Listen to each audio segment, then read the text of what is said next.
ಸರ್ಕಾರಿ ಕೆಲಸ ದೇವರ ಕೆಲಸ ಎಂದು ನಂಬಿ ಅದೆಷ್ಟೋ ಅಧಿಕಾರಿಗಳು ನಿಷ್ಠಾವಂತವಾಗಿ ಪ್ರಾಮಾಣಿಕವಾಗಿ ಕೆಲಸ ಮಾಡಿ ಸೈ ಎನಿಸಿಕೊಂಡು ತನ್ನ ಅರ್ಹತೆಗೆ ತಕ್ಕಂತೆ ಉನ್ನತ ಮಟ್ಟದ ಹುದ್ದೆಯನ್ನು ಏರಿದ್ದಾರೆ. ಆದರೆ ಇಲ್ಲಿ ಅರ್ಹತೆಯನ್ನು ಪರಿಗಣಿಸದೆ ಕಿರಿಯ ಅಧಿಕಾರಿಯನ್ನು ಕಾನೂನು ಬಾಹಿರವಾಗಿ ಉನ್ನತ ಹುದ್ದೆಗೆ ನೇಮಕ ಮಾಡಿ ಬೇಲಿಯ ಎದ್ದು ಹೊಲ ಮೇಯ್ದ ಹಾಗೆ ಸರ್ಕಾರ ಆ ಇಲಾಖೆ ಅಧಿಕಾರಿಗಳೊಂದಿಗೆ ನಡೆದುಕೊಂಡಿದೆ. ಈಗ ಕಾನೂನು ಬಾಹಿರ ಆದೇಶದ ವಿರುದ್ಧ ಸಾರ್ವಜನಿಕರು ಸಿಎಂ ಸಿದ್ದರಾಮಯ್ಯ ನೇತೃತ್ವದ ಸರ್ಕಾರದ ವಿರುದ್ಧ ಆಕ್ರೋಶ ವ್ಯಕ್ತಪಡಿಸಿದ್ದಾರೆ. ಅಷ್ಟಕ್ಕೂ ಈ ಇಲಾಖೆ ಯಾವುದು ಅಂತೀರಾ? ಸರ್ಕಾರ ಈ ರೀತಿ ಆ ಇಲಾಖೆ ಅಧಿಕಾರಿಗಳೊಂದಿಗೆ ನಡೆದುಕೊಳ್ಳಬಹುದಾ? ಇದರ ಹಿಂದಿನ ರಹಸ್ಯವಾದರೂ ಏನು? ಹಾಗಾದರೆ ಈ ಸ್ಟೋರಿ ನೋಡಿ.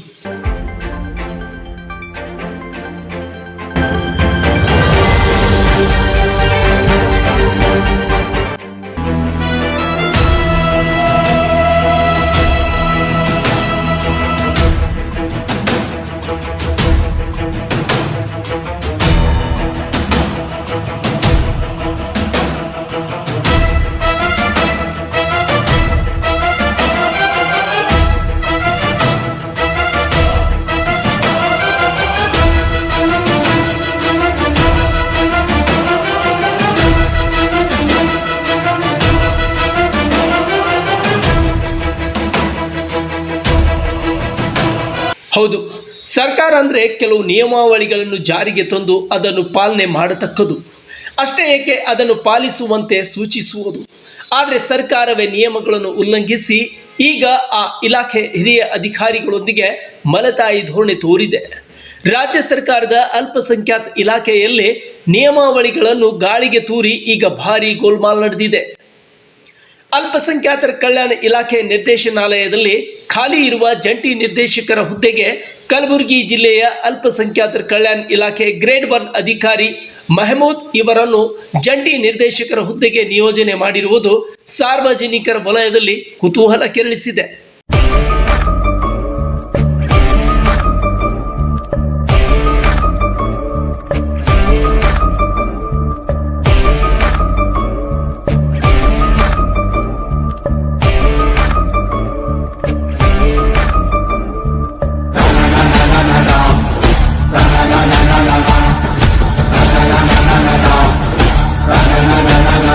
ಹೌದು, ದಿನಾಂಕ 18/7/2023 ಪತ್ರ ಸಂಖ್ಯೆ MWD 257 MDS 2023ರಲ್ಲಿ ನೇಮಕ ಮಾಡಿ ಕರ್ನಾಟಕ ರಾಜ್ಯ ಅಲ್ಪಸಂಖ್ಯಾತರ ಕಲ್ಯಾಣ ಮತ್ತು ಹಜ್ ವಕಫ್ ಇಲಾಖೆ ಸರ್ಕಾರದ ಉಪ ಕಾರ್ಯದರ್ಶಿ ಮೆಹಬೂಬ್ ಸಾಬ್ ಅಧಿಸೂಚನೆ ಹೊರಡಿಸಿದ್ದಾರೆ.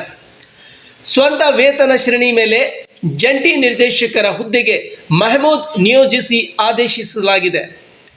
ಮೆಹಮೂದ್ ಒಬ್ಬ ಕಿರಿಯ ಅಧಿಕಾರಿಯಾಗಿದ್ದು ಇವರನ್ನು ಜಂಟಿ ನಿರ್ದೇಶಕ ಕರ್ನಾಟಕ ರಾಜ್ಯ ಅಲ್ಪಸಂಖ್ಯಾತ ನಿರ್ದೇಶನಾಲಯಕ್ಕೆ ನಿಯಮ ಬಾಹಿರವಾಗಿ ನೇಮಕ ಮಾಡಿರುತ್ತಾರೆ.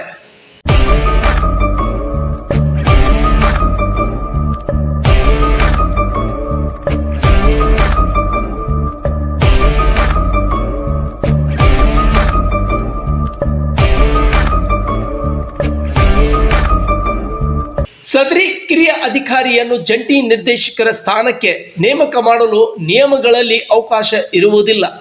ಸರ್ಕಾರ ಈ ನೇಮಕ ಮಾಡಿರುವುದು ಕಾನೂನಿಗೆ ವಿರುದ್ಧ ಆಗಿರುತ್ತದೆ. ಸರ್ಕಾರದ DPAR ಸುತ್ತೋಲೆ ದಿನಾಂಕ 12/9/2023ರಲ್ಲಿ ಹೇಳುವಂತೆ ಯಾವುದೇ ಇಲಾಖೆಯಲ್ಲಾದರೂ ಕೆಳದರ್ಜೆ ಅಧಿಕಾರಿಗಳನ್ನು ಮೇಲ್ದರ್ಜೆಯ ಹುದ್ದೆಗೆ ಸ್ವಂತ ವೇತನ ಶ್ರೇಣಿಯ ಮೇಲೆ ನೇಮಕ ಮಾಡುವುದನ್ನು ಮತ್ತು ನಿಯೋಜಿಸುವುದು ನಿರ್ಬಂಧಿಸಲಾಗಿರುತ್ತದೆ. ಸದರಿ ಅಧಿಕಾರಿಯೊಬ್ಬ ಜಿಲ್ಲಾಧಿಕಾರಿಯಾಗಿದ್ದು 2 ಹುದ್ದೆಗಳ ಮೇಲೆ ಜಂಟಿ ನಿರ್ದೇಶಕರ ಹುದ್ದೆಗೆ ನಿಯಮ ಬಾಹಿರವಾಗಿ ನೇಮಿಸಿದ್ದು ಕೂಡಲೇ ಸದರಿ ಅಧಿಕಾರಿಯ ನೇಮಕವನ್ನು ರದ್ದುಪಡಿಸಿ ಅರ್ಹತೆ ಇರುವ ಅಧಿಕಾರಿಯನ್ನು ನೇಮಕ ಮಾಡಬೇಕೆಂದು ಮಾನ್ಯ ಮುಖ್ಯಮಂತ್ರಿ ಸಿದ್ದರಾಮಯ್ಯರವರನ್ನು ಕೋರಿ ಟಿಪ್ಪಣಿ ನೀಡಲಾಗಿರುವುದು ಇಲ್ಲಿ ಉಲ್ಲೇಖಿಸಬಹುದು.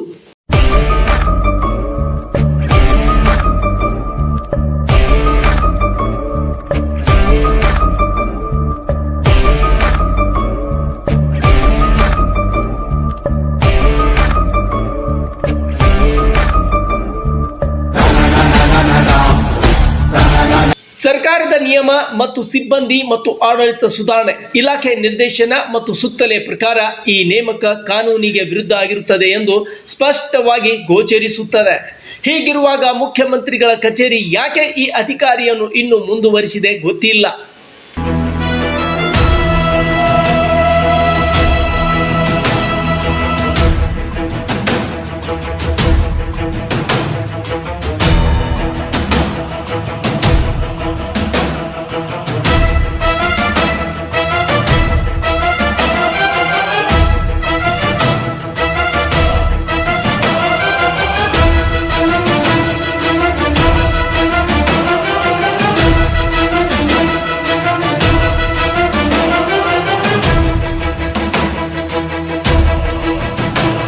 ಸುಮಾರು 2 ವರ್ಷದಿಂದ ಅಕ್ರಮವಾಗಿ ಅಧಿಕಾರಿಯ ನೇಮಕ ಆಗಿರುವುದು. ಇಲ್ಲಿಯವರೆಗೆ ಮುಖ್ಯಮಂತ್ರಿಗಳ ಕಚೇರಿ ಮತ್ತು ಸರ್ಕಾರ ಯಾಕೆ ಕಣ್ಣು ಮುಚ್ಚಿ ಕುಳಿತಿದೆ ಎಂದು ಸಾರ್ವಜನಿಕರು ಮಾಧ್ಯಮದ ಮೂಲಕ ಕೇಳುತ್ತಿದ್ದಾರೆ. ಅಲ್ಪಸಂಖ್ಯಾತರ ಕಲ್ಯಾಣ ಇಲಾಖೆಯಲ್ಲಿ ಕಿರಿಯ ಅಧಿಕಾರಿಗಳನ್ನು ಹಿರಿಯ ಅಧಿಕಾರಿಗಳ ಹುದ್ದೆಗಳಿಗೆ ನಿಯೋಜನೆ ಮಾಡುತ್ತಿರುವ ವ್ಯವಸ್ಥಿತ ಏಜೆಂಟರ ಜಾಲ ವಿಧಾನಸಭೆಯಲ್ಲಿ ಬೀಡುಬಿಟ್ಟಿದೆ.